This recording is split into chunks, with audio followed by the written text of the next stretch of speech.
Assalamualaikum warahmatullahi wabarakatuh. Kembali lagi kawan di Legenda Catur Dunia. Masih dari London Chess Classic 2023 babak kedua. Ada juga kawan kelanjutan dari Jerman Bundesliga, yaitu turnamen antar tim kawan yang memainkan periode keduanya. Mungkin hanya memainkan 2-3 babak saja di periode kedua ini untuk bulan Desember ini. Baru nanti berlanjut lagi kawan tahun 2024. Sementara kita ulas London Chess Classic terlebih dahulu kawan. Baru nanti malam kita akan carikan game yang bagus dari Jerman Bundesliga. Ada game yang bagus tadi kawan di Jerman Bundesliga, tapi saya simpan untuk nanti malam. Dan untuk London Chess Classic babak kedua dari 5 partai, ada 3 berakhir menang kalah kawan. Yaitu partainya Andrei Volokitin kawan yang mengalahkan International Strayasti Royal, dan Amin Tabatabai mengalahkan Lech Maxen kawan. Kemudian jagoan kalian Hans Niemann Moke masih remis kawan menghadapi Grandmaster Senior Veteran Michael Adam. Dan satu partai lagi yaitu Master Bartel yang mengalahkan Julius Morsat kawan. Kemarin Matus Bartel ini dikalahkan oleh Domara Jugukes. Nah, game inilah yang akan kita ulas langsung ke papan analisisnya. Langsung kawan dengan ready opening dari Matheus Bartel, kuda F3, kuda F6, pion C4, sekarang berubah ke permainan English opening. Agin Court Defense, pion E6 kawan disusul dengan pion D5 mungkin. Nah, di sini pilihan utamanya adalah pion G3 untuk mentransposisi, merubah ke pembukaan Katalan kawan. Nomor 2, kuda C3.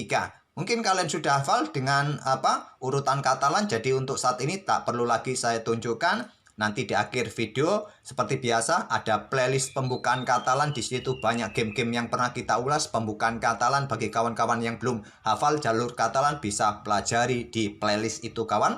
Langsung kuda C3, gajah B4. Selain gajah B4 kawan, di sini pilihan utama ada seperti pion C6 disusul dengan pion D5. Tapi pion D5 yang merupakan pilihan yang paling banyak dipilih, atau pion C5 kawan, pion B6 bisa dilanjutkan. Gajah B4, di sini balasan populernya adalah menteri ke petak C2 ataupun juga bermain dengan pion E3 untuk perkuat petak pusat, dukungan bagi pion D4-nya nanti, buka akses bagi gajah terang kawan.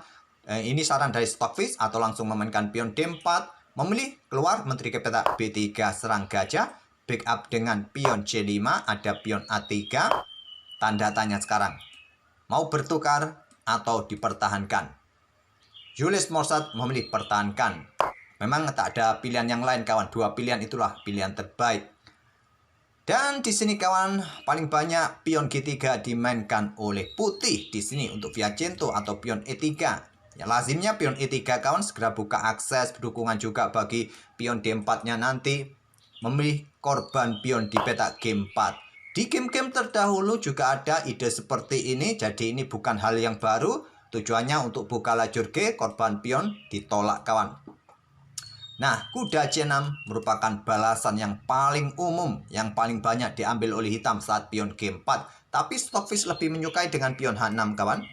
Ada juga yang rokade. Di sini pion H6 dimainkan oleh Julius Morsat, dan ini merupakan ide atau langkah baru yang belum pernah terjadi sebelumnya di langkah ke-6 ini. Tujuan jelas untuk dukungan petak G5-nya dari potensi pion dorong maju. Ada benteng G1 terlebih dahulu karena tidak diambil, dipertahankan, disusul dengan pion H-nya, dorong lagi pion G nanti kemudian. Baru sekarang kuda C6. Pion H4, nah pion H5 jawaban dari Stockfish. Pion D6 juga bisa dilanjutkan kawan. Memilih kuda ke D4 menantang pertukaran dengan tempo ancam menteri. Diladeni oleh Matheus Bartel, kuda pukul kuda D4, ambil menggunakan pion, kuda lompat ke B5, berbalik ancam pion kawan. Nah di sini ada pion D5, jawaban yang bagus dari Julius Morsat. Menantang pertukaran pion, atau kalian mau ambil pion ini kawan? Ambil pion saran dari Stockfish, pilihan utamanya, atau melanjutkan dengan pion G5. Di sini memilih dengan pion C5 kawan. Tak perlu saya lanjutkan apa implikasinya kalau kuda ambil pion yang di sini ataupun pion G5. Mungkin 2-3 langkah kalian bisa membacanya, tak perlu saya perpanjang kawan. Dirasa permainan juga masih di posisi yang level, 2 opsi ini. Memilih dengan pion C5, kemudian ada kuda ke E4 sekarang. Ada kuda pukul pion D4. Kuda ambil pion C5. Ancam menteri. Menteri melakukan skak di petak B5. blokade kembali oleh kuda karena posisi kuda juga terancam tadi. Nah, di sini baru pion B4. Gajah mundur ke B6, incar kuda kawan. Di sini ada gajah B2 pertahankan kuda. Stockfish menyarankan kuda mundur ke peta F3 kawan. Seperti yang sering saya sebut kawan, saat perwira atau buah kalian dalam ancaman, usahakan jangan tertekan kawan. Jangan coba backup. Kalau ada ruang untuk bergerak, ruang yang bagus, ya pindah saja ke ruang yang lain. Kalau memang terpaksa backup, backup. Itu kalau terpaksa. Tapi kalau ada ruang yang bagus kawan, pindah ke ruang yang lain. Memilih backup sekaligus pengembangan gajah gelapnya sekaligus langsung menempati diagonal gelap panjang. Di sini pion A6 usir menteri. Ada opsi yang lain juga kawan. Di sini menteri ini bisa langsung ambil pion H4 kawan. Tapi memilih serang menteri terlebih dahulu. Menteri bergeser ke A4 dan masih ada waktu untuk ambil pion H4. Memilih rokade kawan. Coba lihat. Putih ada opsi rokade panjang atau tetap mempertahankan posisi di pusat. Dan posisi raja ini kawan, kalau dilihat dari struktur pion hitam yang ada di pusat ini kawan, posisi raja ini sangat nyaman sebetulnya kawan, walaupun belum rokade. Coba lihat, putih ini sudah menyiapkan serangan di lajur G. Dia malah rokade pendek, terlalu terburu-buru rokade. Kuda F3, opsi terkuatnya kawan. Tapi langsung dorong pion G5. Kuda ke E5, tentu kalau baku hantam di sini kawan, ya dijawab ambil balik dengan benteng mungkin lebih kuatnya. Tapi memilih dengan langkah kuda E5. Pion G pukul pion H5, tentu tidak akan diambil kawan karena posisinya kena pin ilegal. Kalau over the board bisa terjadi kawan, ilegal. Kadang pemain dalam permainan blitz yang terlalu fokus pada kontrol waktu, terkadang itu juga tidak melihat langkah seperti ini di permainan over the board. Tapi di permainan online kawan, sudah tidak bisa lagi karena sistemnya kalau langkah ilegal tidak mengizinkan pemain, tidak mengizinkan buah ini melakukan pergerakan yang ilegal. Tapi di permainan over the board, pernah terjadi juga kena skak tapi tidak tahu kalau kena skak kawan. Beda kalau di kampung kita, kalau kita melakukan skak, kita ngomong skak. Kalau ngancam menteri, kita bilang menteri. Tapi di turnamen ya diam-diam baik. Dorong pion kawan, maju ke petak G6. Menteri B3 di sini coba reposisi untuk bergeser. Mungkin nanti ke lajur G kawan. Di sini menteri ambil pion H4 sekarang. Pion H7 skak dikorbankan lagi untuk membuka lajur ini kawan. Kemudian raja bergeser. Ambil saja dengan menteri, merupakan opsi terkuat. Tapi memilih bergeser, tidak memberikan kesempatan lajur H terbuka. Nah, di sini menteri ke petak G3 merupakan pilihan terkuat untuk menantang pertukaran kawan. Mungkin diterima pastinya. Tapi memilih ke petak E3. Coba lihat, dia posisinya ancam kuda. Tapi memposisikan diri juga kena pin kawan di sini terhadap kuda di petak D4. Dan salah satu opsi untuk perkuat posisi kuda, menteri ke F6 kawan. Tapi yang menjadi kekhawatiran hitam mungkin di sini diagonal gelap panjang dari sniper. Oleh karena itu dia memainkan pion F6-nya. Dijawab dengan langkah kuda F3. Tantangan pertukaran menteri. Dijawab lagi oleh hitam, kuda pukul kuda F3 skak terlebih dahulu. Kalau seumpama terjadi pertukaran didahului oleh hitam, gajah ambil menteri E3. Putih ambil menteri yang ada di peta H4. Berlanjut dengan langkah pion G5 untuk ancam kuda mungkin kawan. Ataupun juga kalian tarik posisi gajah ini. Pastinya gajah pukul kuda. Nanti pion bisa diambil oleh kuda kawan. Oleh karena itu dorong pion G5 terlebih dahulu ancam kuda. Kalian bisa sikat kuda di sini kawan. Gajah ambil pion F2 skak.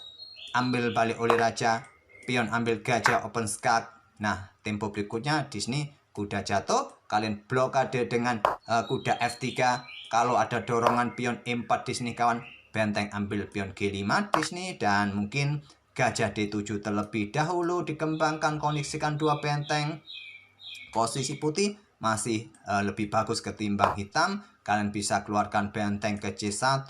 Tapi memang dilihat di sini kawan, konstruksi pion hitam ini sangat bagus posisinya di pusat. 3 pion melawan 2 pion. Cuma masalahnya di sini posisi raja kawan yang sangat terbuka. Lajur G sudah dikuasai. Gajah ini juga siap keluar kawan nanti ke depan. Disusul benteng juga siap bergerak. Kalaupun ada pion ambil kuda, mungkin dorong saja nanti ke depan. Dan seterusnya. Posisi putih masih lebih baik. Memilih dengan kuda, pukul kuda tempo skak. Ambil balik oleh menteri kawan. Kemudian pion E5 untuk tambahan blokade di sini. Kalau Stockfish menyarankan gajah D7 terlebih dahulu, koneksikan dua benteng terlebih dahulu, tapi memilih untuk buka juga ruang bagi gajah terang kawan. Di diagonal ini menambah blokade diagonal gelap, tapi pion ini jatuh kawan. Benteng ambil pion G6, lanjut Matthias Bartel. Baru gajah ke peta E6 untuk awasi ruang terang di sini, reposisi untuk mendapatkan diagonal yang banyak, dan benteng C1 dikeluarkan. Atau pion E3 kawan, segera juga buka akses bagi gajah terang di sini. Memilih benteng C1 terlebih dahulu, langkah logis juga untuk mendapatkan di lajur C ini kawan yang terbuka penuh. Benteng F7, siap ambil pion kawan, nanti dengan dukungan benteng tak perlu khawatir soal serangan di lajur H.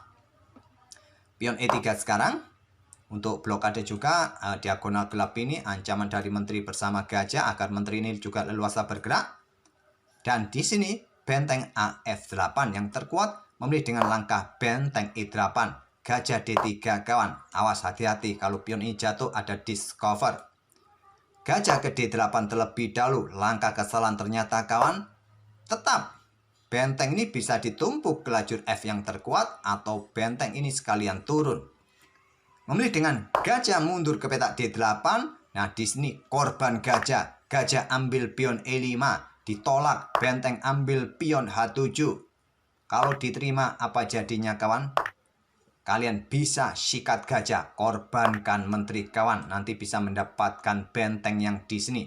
Bisa amburadul juga posisi hitam. Kita coba simulasikan. Benteng ambil menteri, benteng pukul benteng skak. Terpaksa raja naik ke peta gelap. Jangan terburu-buru promosi, tapi benteng terlebih dahulu skak kawan. Dan sampai di sini saya rasa kalian bisa melanjutkannya. Tak mungkin berani ke sini, pion promosi skak emat kawan. Mungkin ke peta F7 di sini. Nah, baru kalian promosikan di sini. Ya, mungkin pertukaran, ambil balik dan coba lihat di sini komposisi kalian menang kawan. Oke, kembali lagi ke langkah aslinya. Mungkin ada beberapa opsi yang terlewatkan admin tadi. Coba kita mundur sejenak saat gajah meluncur ambil pion E5 ini kawan.